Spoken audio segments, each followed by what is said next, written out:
বিএনপির সবচেয়ে বড় দল বাংলাদেশে। অনেকেই ভাবছেন যে বিএনপি হয়তোবা সামনে ক্ষমতায় আসতে পারে। আমরা এখনও বলতে পারবো না। জনগণ যদি সমর্থন দেয় তবেই না আমরা ক্ষমতায় যাব, সেটি একটি বিষয়, ভিন্ন বিষয়।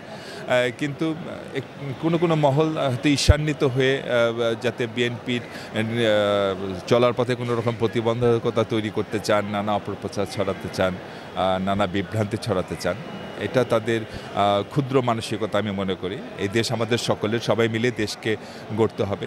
শুধু বিএনপি না, জনগণের সমর্থন নিয়ে যেই ক্ষমতায় যাবে, সে বিএনপি হোক বা অন্য যে দলই হোক, আমরা তার সাথে থাকব।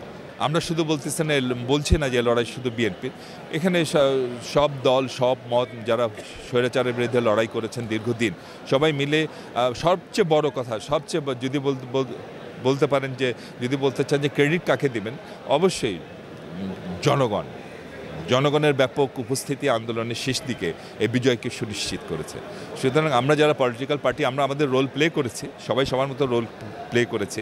নানা জনের মধ্যে নানা রকম কমপ্লেক্সিটি থাকতে পারে, কিন্তু আমরা সবাই মিলে, যারা বিএনপিকে নানা কথা বলছেন তাদের মধ্যে কমপ্লেক্সিটি থাকতে পারে, আমাদের মধ্যেও নাই বলবো না, কিন্তু আমরা মনে করি যে আমরা সবাই মিলে একসাথে এই লড়াইটাকে সফল করেছি।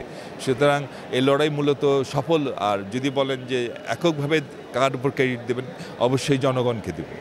জনগণ শেষের দিকে এসে আন্দোলনে সম্পৃক্ত হওয়ার ফলেই কিন্তু আন্দোলন সফল হয়েছে। আমরা আমাদের জননেতা জনাব তারেক রহমানের নেতৃত্বে আমরা আমাদের লড়াই চালিয়ে গিয়েছে। আমার ভালো লাগছে যে এই লড়াই বিজয় এসেছে। আসলে আমরা সবাই মিলে দেশটাকে সামনের দিকে এগিয়ে নিয়ে যাই। বিগত 16-17 বছরে স্বৈরাচার শেখ হাসিনা দেশকে অনেক দূর পিছিয়ে নিয়ে গেছে। পৃথিবীর বিভিন্ন দেশের থেকে আমরা অনেক দূর পিছিয়ে পড়েছি। এখন তাদের সারিতে যেতে হলে আমাদের গতি অনেক বাড়িয়ে দিতে হবে। সুতরাং এখানে আমরা যারা এই লড়াইয়ে সম্পৃক্ত ছিলাম, তাদের নিজেদের মধ্যে কোনো রকম বিভেদ রাখা ঠিক না। জনগণ যাকেই ভোট দেবে, আমরা তাকেই সামনে রেখে এগিয়ে নিয়ে যাব।